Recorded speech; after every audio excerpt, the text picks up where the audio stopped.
तो तुम्हारा सही है क्या? तुम्हारी जमहूरियत फेक, हम वो बदनसीब हैं जिनकी आमरीयत भी फेक। कहा यह जा रहा है कि दुनिया के 100 से ज्यादा जो ममालिक हैं उन्होंने इंडिया से हेल्प मांगी है कि इलेक्शन के हवाले से उनकी मदद की जाए या ट्रेनिंग दी जाए। आप यूं समझ लो कि उन्होंने कासे कशकोल डांगों के साथ बांधे हुए हैं। वो मांगते भी इस तरह हैं जैसे छीन रहे हों। नॉर्मली कभी ये सुना नहीं है कि कई ममालिक जो हैं वो अपनी जो इलेक्शन की स्किल्स हैं या जो टेक्निकल कैपेसिटी है उसको एक्सपोर्ट कर रहे हो। बट स्टाफ लेवल एग्रीमेंट अभी नहीं हुआ, तो ये एज पर एक्सपेक्टेशन है या दिस इज अनयूजुअल? देखिए, आईएमएफ के स्टाफ का पाकिस्तान से बगैर मुआहदा किए वो वापस जाना इंडिया के हवाले से ये इंडिया को एडवांटेज है कि इंडिया अपनी इलेक्शन स्किल्स को भी एक्सपोर्ट कर रहा है। Maldives will very soon launch India's RuPay service. वो आरयू पे होता है ना, रुपे, वो सर्विस लॉन्च करेगा। ये बहुत बड़ी तादाद है। एक तरफ पाकिस्तान देखें कि पाकिस्तान के इलेक्शंस को कोई मानता ही नहीं है। जिन्होंने दुश्मना दी लोड़ नहीं होती, आप अपने लिए खुद काफी हैं। या उस पॉलिटिकल सिस्टम को जिस अंदाज से करवाया जाए वो इस तरह का हो कि लोग कहें कि नहीं, हमें ये पॉलिटिकल सिस्टम चाहिए।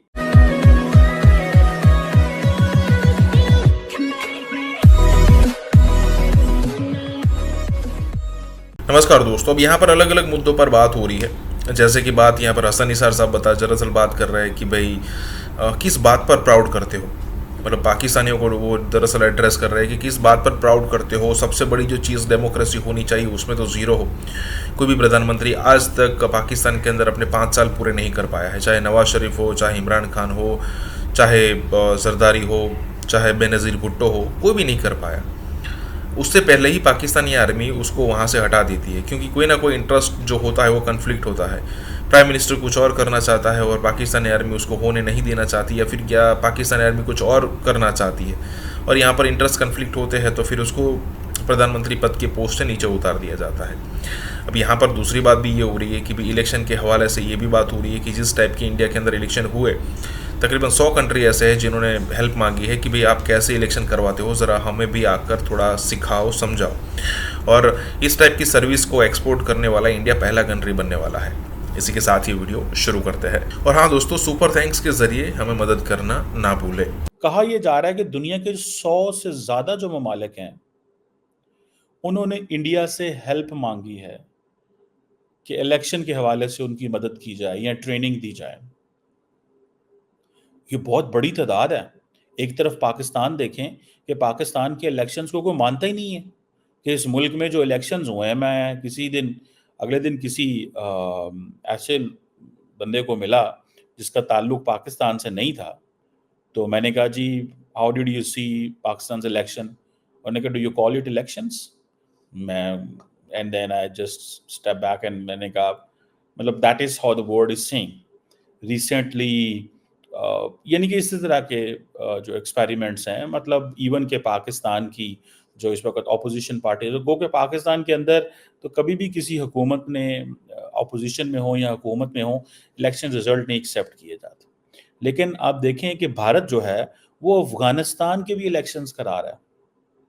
कहा जा रहा है कि अफगानिस्तान के अंदर जो पहली दफ़ा इलेक्शंस हुए, जब तालिबान रजीम, जो पहला तालिबान रजीम था, जब ख़त्म हुआ, तो जब इलेक्शंस हुए तो India was the one country जिसने ये इलेक्शंस करवाए। अब ये देखें, that is how the world knows India there. यहाँ वो कहते हैं जी कि हमने आपकी पार्लियामेंट बनाई, या वो कहते हैं जी कि हम तो यहाँ सिर्फ और सिर्फ इंफ्रास्ट्रक्चर करने के लिए आए हैं, या वो कह रहे हैं कि जी हम तो यहाँ सिर्फ आपकी मदद कर आए हैं, हमारा तो सिर्फ ह्यूमैनिटेरियन सपोर्ट है, या हम चाहते हैं कि अफगानिस्तान में डेमोक्रेसी वापस आए और हम आपके सपोर्टर हैं। सो ये क्वेश्चन है। इसी तरह नेपाल के अंदर कहा जा रहा है जब वहां पे सिविल वॉर बंद हुई तो इंडिया ने वहां पे इलेक्शंस कराए। So exporting elections is considered as an India's soft power. When Americans engage with India, और वो यही बात करते हैं वो कहते हैं ना, we are the fellow democracies, हम क्या हैं, फेलो डेमोक्रेसीज हैं।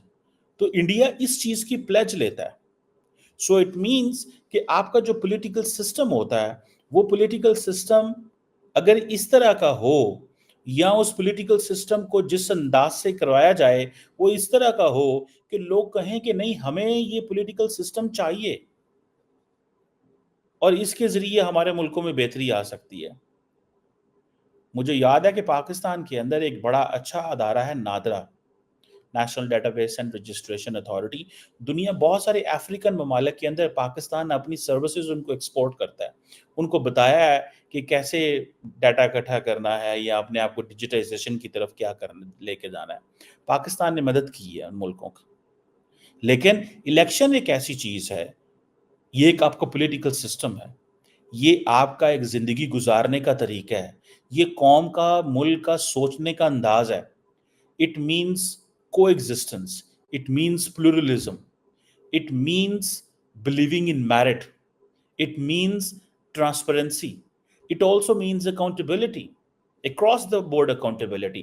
So जब आप 5 साल के बाद लोगों के पास जाते हैं तो ये आप ये चीजें लेके जाते हैं।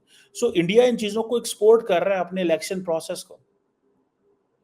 अब इंडिया ने जो अपना इलेक्शन कमीशन है, उसने जब अपना इलेक्शन कराया बैक इन 50s, अब उस वक्त they didn't have that much, but skills नहीं थी। लेकिन देन स्लोली उस वक्त भी उन्होंने काफी मेहनत की, लेकिन अभी कहा जा रहा है कि अभी तो ये उनकी ट्रेड बन गई है। दुनिया के 109 मुल्क जो हैं वहां पे लोगों को ट्रेन किया गया है, इलेक्शन करवाने वाले लोगों को इंडियंस हैं।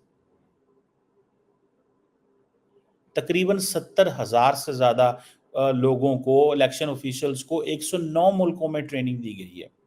ये काम अमेरिकन भी करते हैं, ये काम यूएन भी करता है, ये काम और अदारे भी करते हैं, पाकिस्तान में भी किया जाता है। लेकिन इंडिया एक डेवलपिंग कंट्री होने के नाते, इंडिया जारी बात है इस चीज को जब देखता है तो दे हैव अ पॉइंट, उनके सामने एक पॉइंट आता है, लोग देखते हैं। A country which just recently जिसने अपनी जो फॉर्मर कॉलोनियल मास्टर जो है उसको ओवरटेक किया हो as a 5th largest economy, और वो बरतानिया को कह रहा हो कि हाँ ठीक है तुम भी ये करते हो, लेकिन देखो मैं भी ये करता हूँ, मैं भी ट्रेनिंग दिलवाता हूँ, मैं भी इलेक्शंस के हवाले से काम कर रहा हूँ, आप भी कर रहे हैं लेकिन हम भी कर रहे हैं। सो 70,000 से ज्यादा जो लोग हैं वो इंडियंस ने ट्रेन किए हैं 109 मुल्कों के अंदर, और इनमें से मेजॉरिटी जो है वो अफ्रीका। यही तो वजह है कि America needs India in Africa. America को इंडिया की जरूरत है अफ्रीका के अंदर।